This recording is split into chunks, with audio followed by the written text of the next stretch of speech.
Himmatnagar urban development authority Hooda મુદ્દે રાજ્ય સરકારે હાલ પૂરતો નિર્ણય સ્થગિત કરવાનો મહત્વપૂર્ણ નિર્ણય લીધો છે।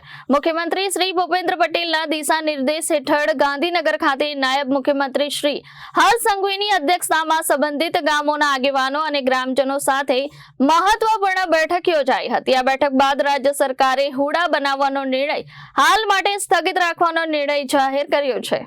મુખ્યમંત્રી શ્રી ભૂપેન્દ્ર પટેલના માર્ગદર્શન હેઠળ રચાયેલી કમિટીના સભ્યો મંત્રી શ્રી ઋષિકેશ પટેલ, શ્રી અર્જુનભાઈ મોઢવાડિયા અને ડોક્ટર પ્રદ્યુમન વાજા બેઠકમાં ઉપસ્થિત રહ્યા હતા।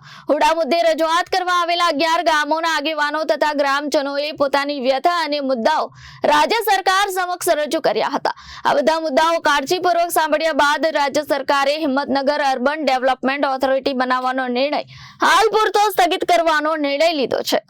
હુડાનો નિર્ણય સ્થગિત થતા જ 11 ગામના લોકોમાં આનંદની લાગણી ફેલાઈ ગઈ હતી। હિંમતનગરના મહાવીરનગર વિસ્તારમાં હુડા સંકલન સમિતિના આગેવાનો, ખેડૂતો, તેમના પરિવારજનો દ્વારા આતશબાજી કરી નિર્ણયને એક સ્વરે આવકારવામાં આવ્યો હતો। આંદોલન દરમિયાન જિલ્લા શહેરના વેપારી association, market yard, builder association તેમજ તાલુકા અને જિલ્લા સ્તરના રાજકીય આગેવાનો સહિતના સહયોગીઓએ હુડા સંકલન સમિતિ દ્વારા આભાર વ્યક્ત કરવામાં આવ્યો હતો।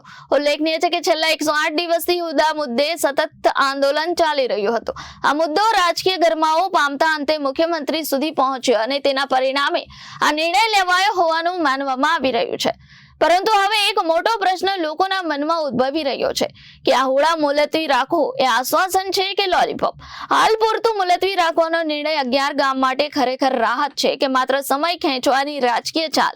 એ ચર્ચા આજે દરેક ચોસ્તરે થઈ રહી છે। જનહિતને ધ્યાનમાં રાખીને નિર્ણય અટકાવ્યો હોવાનું કહેવામાં આવે છે, પરંતુ કાયમી અને લેખિત ખાતરીના અભાવે લોકોમાં શંકા પણ સ્વાભાવિક છે।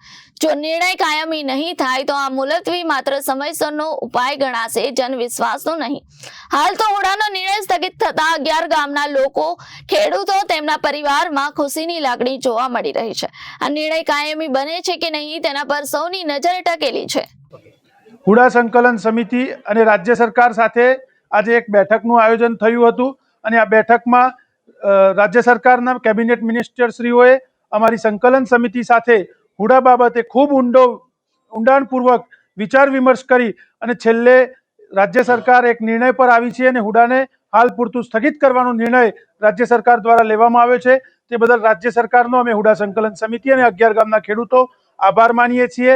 આ સાથે આ 108 દિવસના આંદોલનમાં અમારા 11 ગામના તમામ ખેડૂત ભાઈઓ, બહેનો, બાળકો, એ સિવાય હિંમતનગર તાલુકાના પણ ખેડૂતો અને હિંમતનગર શહેરના શહેરીજનો, વેપારીઓ, તમામે અમારા તમામ કાર્યક્રમોમાં જે પણ રીતના સહયોગ આપ્યો છે એ બદલ એમનો પણ આભાર માનીએ છીએ।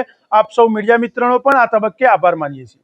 આજ રોજ અમને જિલ્લા સંગઠન તરફથી રાજ્યના કેબિનેટ મિનિસ્ટર શ્રી હર્ષભાઈ સંઘવી, ઋષિકેશભાઈ પટેલ, અર્જુનભાઈ મોઢવાડિયા અને પ્રદ્યુમન શ્રી વાજા સાથે બેઠક કરાઈ અને એ બેઠકમાં બહુ ઊંડાણપૂર્વક ચર્ચાઓ થયા પછી હુડા સ્થગિત કરવાનો નિર્ણય લેવામાં આવ્યો છે। એમના તરફથી અમને 48 કલાકનું આશ્વાસન પણ આપવામાં આવ્યું છે કે હવે હુડા સ્થગિત થશે। આ તબક્કે અમારા સંગઠનની જે તાકાત હતી, અમે જે રાજીનામાની જે વાત કરી એનો ઉગ્ર પ્રત્યાઘાત પડ્યો છે અને એને સરકારે ગંભીર નોંધ લઈ અને અમારા સાથે બેઠક કરી છે। અમે આજ 11 ગામના ખેડૂતો, 11 ગામના ભાઈઓ, બહેનો, માતાઓ, વડીલો અને હિંમતનગર તાલુકાના ખેડૂતોનો પણ અમે ખૂબ ખૂબ આભાર માનીએ છીએ કે મારા સંગઠન સાથે જ્યારે અમે માગણી કરી ત્યારે બધા જ લોકો અમારી સાથે આવ્યા છે। એ બદલ એમનો પણ આભાર માનીએ છીએ। આ તબક્કે આજ દિન સુધી પત્રકાર મિત્રો, મીડિયાના મિત્રો અને પોલીસ અમને જે કોઈ સહકાર આપ્યો છે એ બદલ એમનો હું દિલપૂર્વક આભાર માનું છું। ખેડૂતોના હિત માટે 108 દિવસની લડતમાં પહેલું આંદોલન અમે માર્કેટ યાર્ડની સભાથી શરૂ કર્યું। એ દિવસે આ હુડા સંકલન સમિતિને એટલો બધો આનંદ થયો કે હવે ગમે તે કાર્યક્રમ આપશું તો આપણે પાછા નહીં પડીએ। હુડા સંકલન સમિતિના આદેશથી તમામ કાર્યક્રમો, એ કેન્ડલ માર્ચ હોય, એકતા પદયાત્રા હોય, અને મારા 2-4 ખેડૂતો તો 90 કિલોમીટર ચાલ્યા છે 11 ગામમાં અને ચાલીને ગયા હતા। ત્યારબાદ સ્વાગત પાર્ટી પ્લોટના કાર્યક્રમમાં પણ ભવ્ય આયોજન કર્યું અને ભવ્ય પાર્ટી પ્લોટમાં કાર્યક્રમ કર્યો, સભા કરી, ઉત્સાહ વધાર્યો.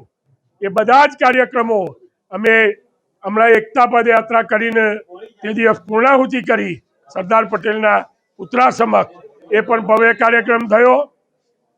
આ રાજીનામાની વાત આવી ત્યારે 11 ગામના ભારતીય જનતા પાર્ટીના કાર્યકરોએ પણ અમને સામેથી કહ્યું હતું કે અમે અમારું રાજીનામું પહેલું આપીશું, અને દરેકે રાજીનામું આપવાની વાત કરી.